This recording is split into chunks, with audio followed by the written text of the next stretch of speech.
Motornya apakah tahu motornya? Saya sebutkan aja, saya tahu motornya apa, Smash ya. Smash warna pink ya. Oh, si Peggy ini dulu motornya Smash. Iya. Tapi emang si Peggy ini terlibat atau gimana? Waktu penangkapan itu saudara Peggy itu nggak ada ya, waktu penangkapan itu. Tapi waktu pas kejadian itu, Loh, saya bilang kenapa itu kok Eki jalan terus? Tak suruh si Linda hubungin si Eki. Saya bilang coba hubungin Eki itu, telepon. Sorry girl, I gotta go. Yeah, you know this ain't the old me. Try to keep it on the low. Assalamualaikum warahmatullahi wabarakatuh. Halo guys, jumpa lagi di Aryan M Channel. Oke, buat teman-teman yang klik video ini, saya harapkan mudah-mudahan teman-teman masih dalam kondisi sehat walafiat, dan jangan lupa dukung dengan cara like juga subscribe. Baik, di kesempatan kali ini saya akan ajak teman-teman untuk melihat video dengan judul Saksi Kunci Kejadian Kasus Vina, di mana video ini berisi tentang dari seseorang yang tahu kejadian ini. Kita tahu kasus Vina setelah 8 tahun mencuat lagi karena 3 pelaku utama dari kasus ini belum juga ketangkap. Oke, seperti apa videonya? Sebelum kita berkomentar, kita akan lihat dulu. motornya apakah tahu motornya? Saya sebutkan aja, saya tahu motornya apa, Smash ya. Smash warna pink ya. Oh, si Peggy ini dulu motornya Smash. Iya. Tapi emang si Peggy ini terlibat atau gimana? Waktu penangkapan itu saudara Peggy itu nggak ada ya, waktu penangkapan itu. Tapi waktu pas kejadian itu, Loh, saya bilang kenapa itu kok Eki jalan terus? Tak suruh si Linda hubungin si Eki. Saya bilang coba hubungin Eki itu, telepon. Jangan dulu pulang sebelum kita datang. Saya pikirkan sudah mereka ini menuju rumahnya Pina toh. Jadi maksud saya itu nunggu di rumah Pina. Maksud saya kalau memang dia sudah duluan sampai. Jadi iya Kang, udah saya telepon nih katanya gitu. Udah saya chat katanya. Nggak diangkat nih saya telepon, mungkin masih dalam perjalanan. Oh ya sudah, kalau gitu kamu chat aja si Eki atau si Pina. Bilangin nanti kalau sudah sampai di rumah jangan langsung pulang duluan, tunggu Akang gitu baru pulang sama-sama. Ya, jadi akhirnya pulanglah saya ini Mas. Ini temannya Ya, korban saat ya. itu saya langsung antar Linda ini pulang ke rumah Mas.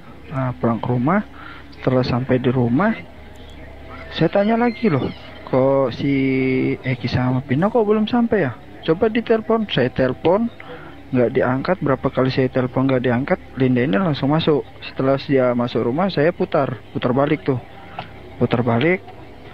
Saya keluar sudah jalan raya itu, saya putar-putar nih cari kemana nih si Eki nih, kok nggak diangkat-angkat nih, perasaan gak enak. Akhirnya saya ketemu tuh sama temannya si Eki.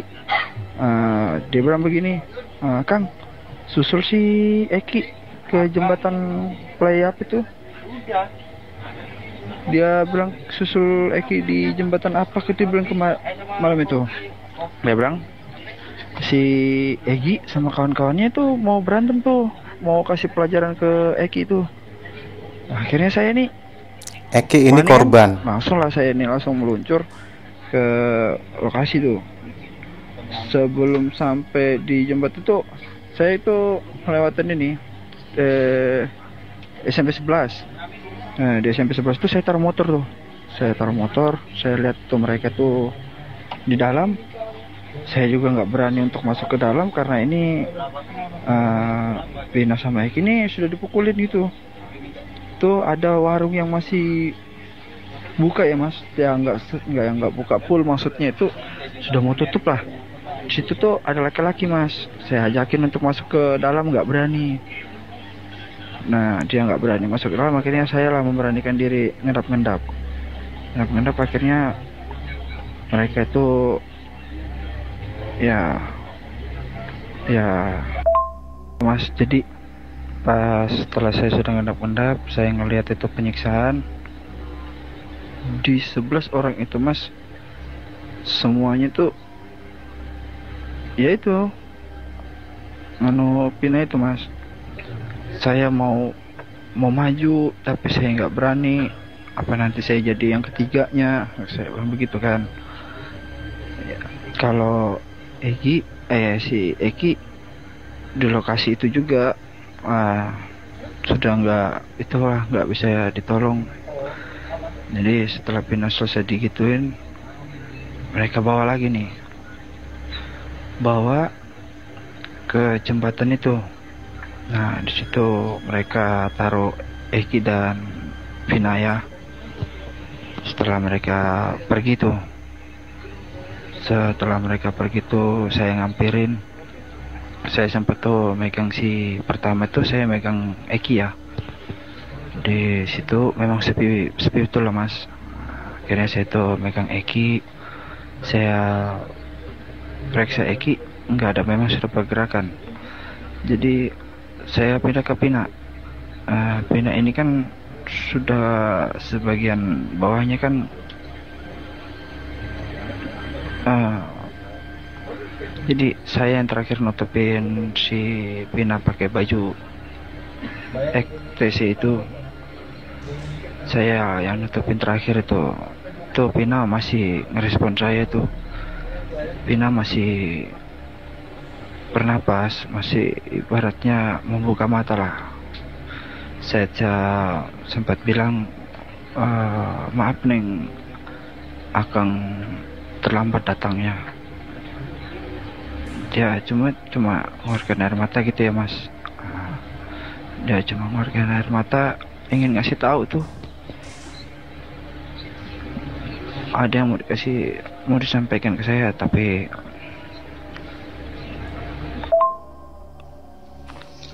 halo mas, ini saya tanya nih mas, sekali lagi mas, apa benar sejujur-jujurnya mas melihat Vina dan Eki dipukulin dan dilecehkan saat malam itu mas? Ini saya tanya sekali lagi mas ya. Untuk sementara bukan saya tidak berani, cuma untuk melawan mereka itu kita harus pintar. Jadi setelah itu kita lanjutkan tadi ya mas. Jadi setelah itu saya bilang sama Neng Pina begitu, saya cari bantuan, pergi cari bantuan, saya putar-putar nih cari bantuan pergi. Saya pertama datangin itu warung yang pertama saya datangin, yang ada mas-mas yang saya ajak itu, ternyata sudah nggak ada mas, udah tutup, udah nggak ada. Saya gedor-gedor pun nggak ada keluar. Setelah itu akhirnya saya balik nih. Saya sudah balik itu udah rame ya mas, udah rame, sudah pada ngumpul nih. Sudah ketika itu rame, saya maju nih. Saya ngeliat ini beberapa tersangka yang tadi ikut mukulin Pina itu di ke lokasi itu. Cuma ya saya nggak bisa berbuat apa-apa mas. Jadi saya pas mau melangkah maju, sontak dalam hati tuh kayak ada yang nahan mas. Kang, udah, Akang nggak usah maju. Akang cukup ambil foto kami terakhir. Seperti itulah bisikan itu ya mas. Jadi akhirnya saya ambil nih foto. Makanya saya kenakan itu foto itu saya kenakan sepatu ya. Nah itu sepatu samping saya itu si Eki mas. Nah, akhirnya saya foto, tapi saya nggak bisa ngambil foto langsung satu badannya. Jadi saya ngambil foto dari bawah ya mas. Lihat itu sepatunya Eki. Setelah itu rame sudah nih mas, rame. Pina itu masih, kalau saya bilang masih ada napas lah, masih waktu dibawa ke rumah sakit pun itu masih. Jadi saya ini di perjalanan ini bingung ini mas, kemana saya mau mengadu nih.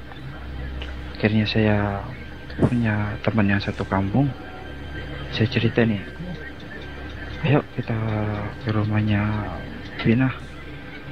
Ternyata beberapa tersangka itu sudah duluan ke rumahnya Vina, ngabarkan bahwa Vina itu kecelakaan, gitu, Mas ya. Saya tetap ada, Mas. Cuma di kalangan itu nggak ada yang kenal saya sama sekali, karena memang saya pribadinya kenal sama Eki dan Vina aja. Jadi waktu itu HP-nya Vina ditahan sama polisi, semuanya lah, Mas ya. Tuh akhirnya polisi menyimpulkan kalau itu kecelakaan, Mas. Karena berhubung polisi sudah menyimpulkan itu kecelakaan, hasil visum pun juga tidak jelas. Dan itu pertama awalnya itu hasil visum itu yang terdengar oleh saya, yang nempel di kemaluannya almarhum adalah spermanya Eki ya. Itu yang saya tahu pertama, Mas. Jadi saya bingung, kok bisa ya rumah sakit nggak tahu hasil otopsinya. Seharusnya kan di situ kan ada sperma mereka. Kenapa itu tidak keluar, Mas? Itu pertama. Yang kedua tuh mereka bilang Eki meninggal karena terakhir ditusuk ya. Eki itu dipukul pakai balok, terus dipukul pakai batu. Begitupun juga Vina ya, Mas. Vina itu disiksa habis-habisan itu. Kalau si Vinanya, kalau untuk Vina memang disiksa habis-habisan tuh. Jadi saat itu mental saya betul-betul dihajar itu. Mental saya betul-betul dihajar habis-habisan sampai saya bingung nih. Akhirnya ada inisiatif saya ya. Ada salah satu temannya Linda itu, ya cewek juga.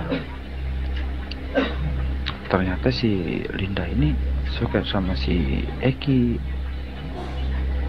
tapi si Eki nggak merespon gitu ya. Ya itu cerita cinta monyet mereka lah ceritanya, Mas. Saya kan nggak menuju ke situ hari tuh. Jadi ada nih teman saya nih, ya pokoknya adalah dosis disebut ya. Dia ngomong terakhir yang malam itu ngasih tahu ke Egi bahwa Vina dan Eki itu akan melewati situ. Itu sudah disetting, Mas. Sudah disetting sama si Dinda ya. Nah, itu sudah disetting sama Linda. Jadi malam itu si Linda lah yang memberitahu ke Egi bahwa si Vina lagi bersama si Eki. Tuh. Setelah itu beberapa harinya ya. Beberapa harinya itu saya langsung hilang. Di situ Vina menyebutkan 12 orang. Bukan 11, 12. Kenapa Vina menyebutkan 12? Karena Vina taunya yang ada di TKP, bukan yang di luar di TKP.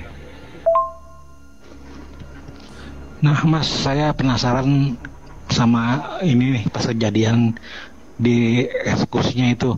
Berarti Masnya tahu dong ya wajah-wajah para tersangka saat itu kan masih tersangka ya, tersangka yang mengeksekusi dan melecehkan Vina di tempat depan SMP 11 itu ya, Mas ya.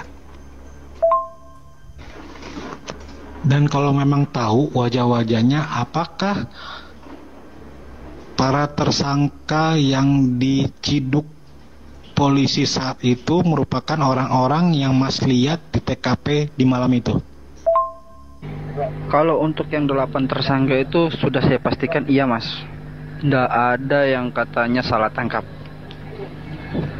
Itu sudah 100% iya. Sekarang asumsinya kalau memang mereka 8 orang itu disiksa, Terus Vina sadar kembali, sempat sadar lagi, tapi sedang dalam keadaan di mata ditutup. Sedang dalam keadaan di secara bergilir. Sampai dengan Vina menghembuskan nafas terakhirnya, itu sedang dalam keadaan di sampai Vina sudah meregang nyawa, mereka masih secara bergilir.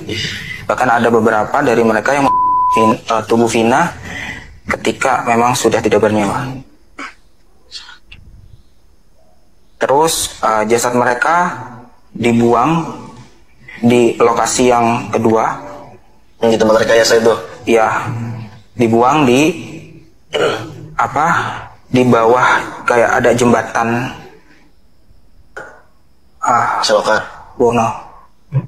Di situ ada semak-semak, ada gue lihat ada lalu lalang mobil banyak juga di bawahnya, dan ada di atasnya juga banyak lalu lalang mobil, banyak flyover.